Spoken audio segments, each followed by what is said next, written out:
Hey, what's going on, everybody? Just chilling, hanging out. It's a day at Dirt World. You can see we're out here at Dirt World. Howard, Cato, Mary, BMXers, myself. We're just talking about some stuff, and we're just talking about Dirt World and like the history of Dirt World. And man, there's a lot of players, a lot of motion and movement happening, a lot of big things coming up.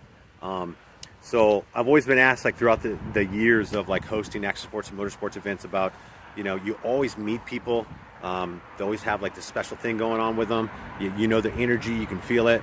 So why don't you get some interviews with these people and just like do some, you know, hanging with Jody D thing. So one of the things I wanted to do was kind of get Howard out here, since we're chilling and hanging, get some history on him. A lot of you guys, even if you know him, like even if you've been friends with him for a while, there's little sorts of little pieces of information you don't know about his life and what led up to Howard being Howard, little Howard, up to big Howard, into Babs Racing. I mean, who would have thought that he had what he has now and what he's doing? We were talking about this a little bit earlier. So I'm going to get into it. We're going to do a really quick, cool little interview, hanging with Jody D with Howard Cato from Babs Racing. What's up, everybody? You guys heard me talk about a little quick hang with Jody D, and of course with me, boom, Howard. What's up, Howard? What's going on with it, everybody? Yo, so Howard, we were talking a little bit earlier about you know, BMX in general. So when did you get into BMX? You said something about your pops, right? Yeah, well, I started BMX, man. I started racing back in 1983.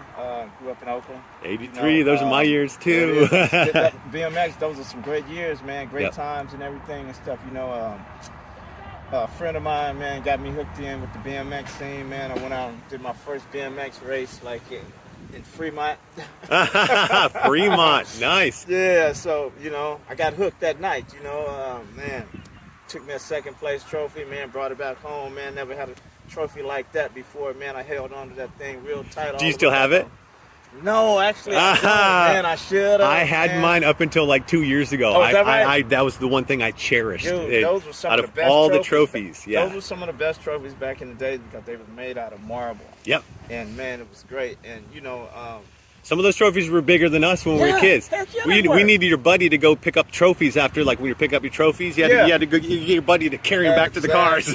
Man, the kids' faces would come home, man, seeing those big trophies. When I'd come back home, man, my dad and my mom would see this trophy, man. They was like, "Where'd you get that from?" I'm like, "I was racing, Dad." I'm like, "Man, I went out there and I was riding." He was like, "For real?" He said, "All those ramps you've been setting up in the middle of the street, is that what you've been setting up for?" Right. Like, man, yeah. Because when we went out there, dude, there was jumps out there. So right. Since we had jumps already in the neighborhood. Yeah. You know, with the, you guys made a course out of those? With the milk crates, you know, setting up big jumps, man, putting the baskets in the middle and everything. I didn't know that was going to get me set up for getting ready. It's crazy the things when we think about like the little pieces of the puzzle that fall together.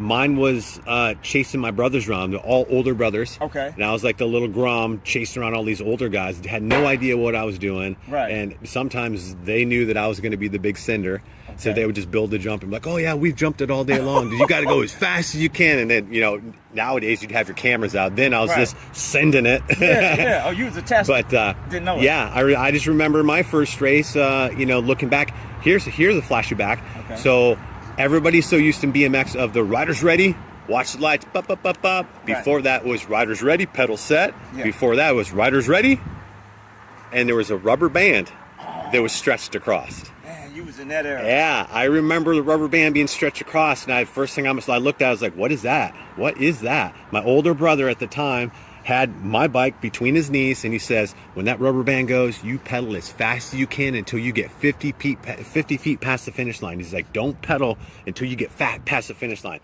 First race went off the track. Second race ended up getting second. Third race, I think I like battled for first or something like that. But I ended up like just that trophy. Like I was hooked. Oh, yeah, I was hooked, chasing the brothers around. Right, that's so crazy. That's so crazy. Let's talk about growing up. Like, where'd you grow up at, man? So I grew up in Oakland, man. You know, it was good. You know, I grew up in the times, man, where there was a lot going on. You know, you had the bullies going on, man. And you had you had the athletes. You know, me going to school, man. I rode BMX, so I didn't ride. I didn't play football. I didn't wrestle or anything or play baseball. So my sport was different to other people that didn't know about BMX. I'm with you. I'm with you on that. So, you know, I had to contend with it. I had to get around it and everything. But I made my way through it a little bit. But yeah. the greatest thing was when I met a couple friends that did BMX at my school, so it made it easier for me, you know. Right. So we all had something in common. You know, I rode, man. My thing was, it wasn't easy doing it. So I ended up getting me a paper route, you know. Okay. After school, I'd go deliver papers, man, you know, because my dad said, man, you want to do this sport, you're going to have to pay for it. So, right. Hey, I wanted to do it, so, man, I did the papers during the week. Sundays was the hardest because you had all the sales papers. So I had my a paper mom and route dad too, dude. They were twice. Oh, dude, you was on Sunday. You hated Sundays, you know? They had the inserts from the papers, and they were making almost wheelie. Exactly. So my mom and dad, man, they would help me on the Sundays, man, help me fold the papers and do it and everything. So, man, that was great. I really loved that and everything, you know. So I continued racing BMX, man, and everything, and then, you know, things kind of slowed down. My dad got sick a bit, you know. Right. And, BMX kind of slowed down for me, so I wasn't able to do it as much as I used to. And then losing my dad, you know, I kind of like, it was done.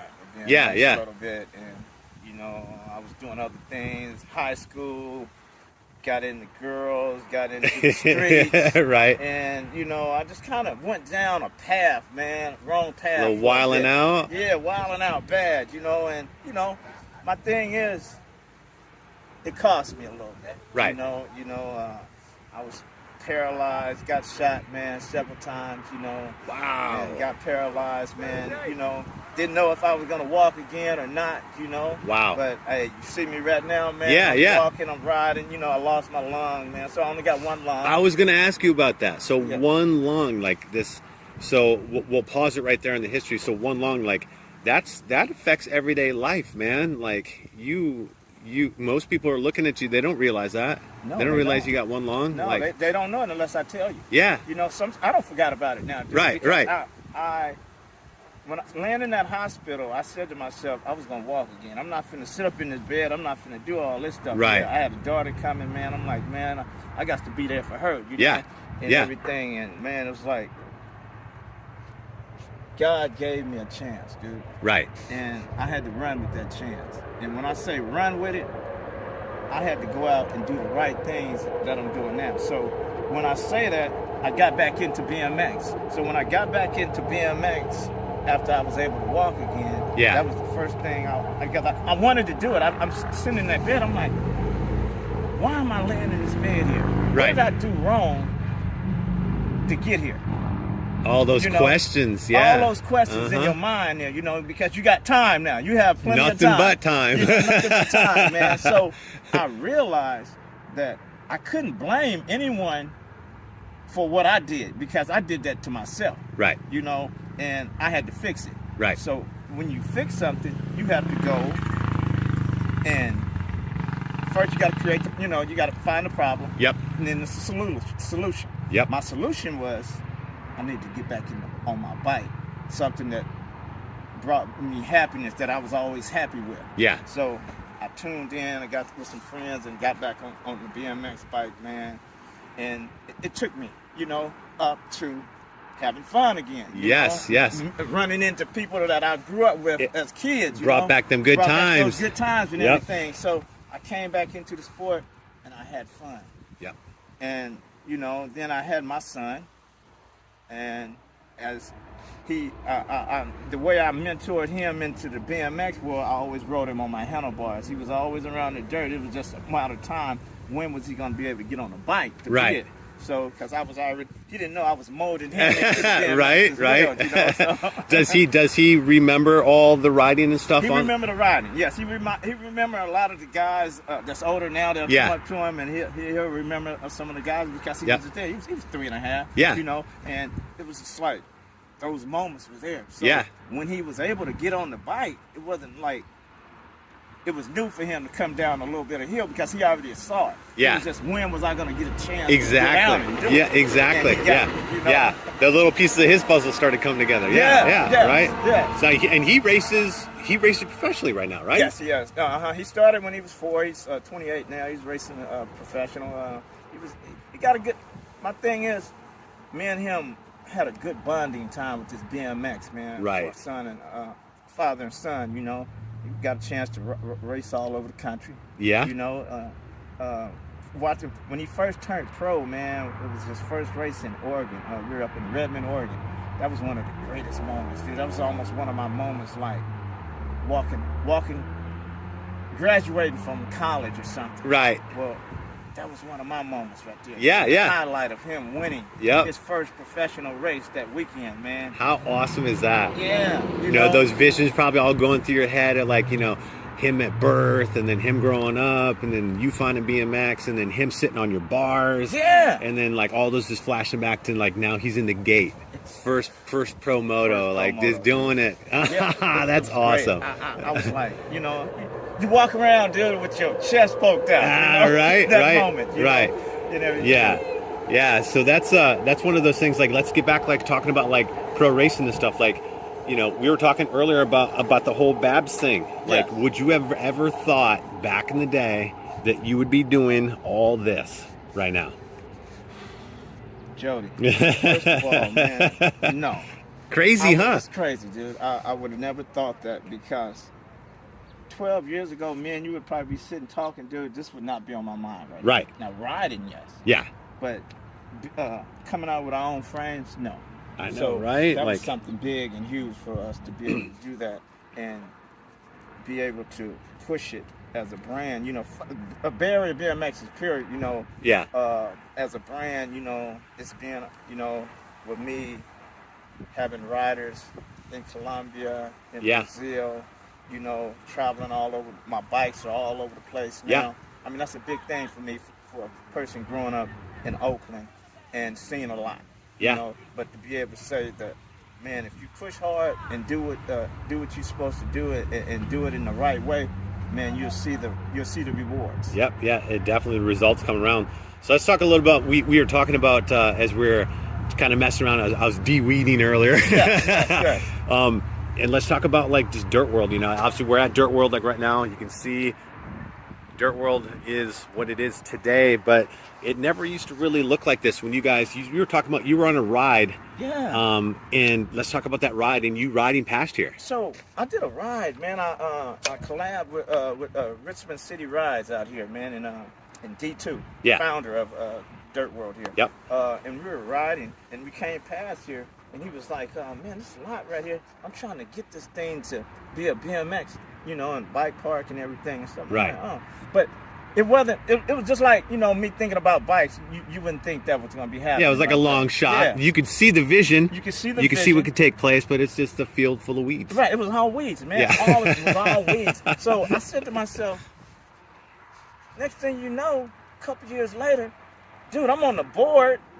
I'm working with Jody D and everybody else, AC, Janine, D2. You know, we all working together to put this project in effect. Yeah. And now look at it, it's happening. It's crazy, so huh? The thing is, what a lot of people don't understand is, man, the people behind the scene, dude. You know, you can see this part, but there's a lot of people behind the scene that's made this possible. Yeah. And you, I'm gonna give you your credit all the way, dude. I'm telling you, without you and Bruce now, man, this place wouldn't be standing the way it is right now. Yeah, dude. there's thanks. That's a huge thank you to you guys. It's like, you know, from where I come from, it's someone literally says, hey, you can come out here and you can dig at this bike park. You know, I'm a trail rider. You know, I'm a BMX racer. Like, I'm BMX. This isn't just a hobby for me. This is life. Exactly. You know, so if you're going to give me a chance to come out here, I'm going to come out and go full tilt. You know, I'm going to make it not only safe for everybody else, but also I get to use it too. You know,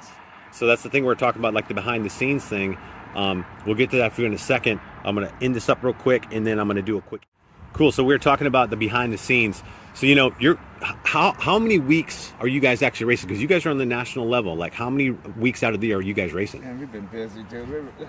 Here's the thing, I think it's pretty much every weekend I've talked to you, you've been out somewhere. I'm riding. Whether I'm doing state race or we're hitting nationals, you know? And the thing is, man, dude, you want to win, you got to be there.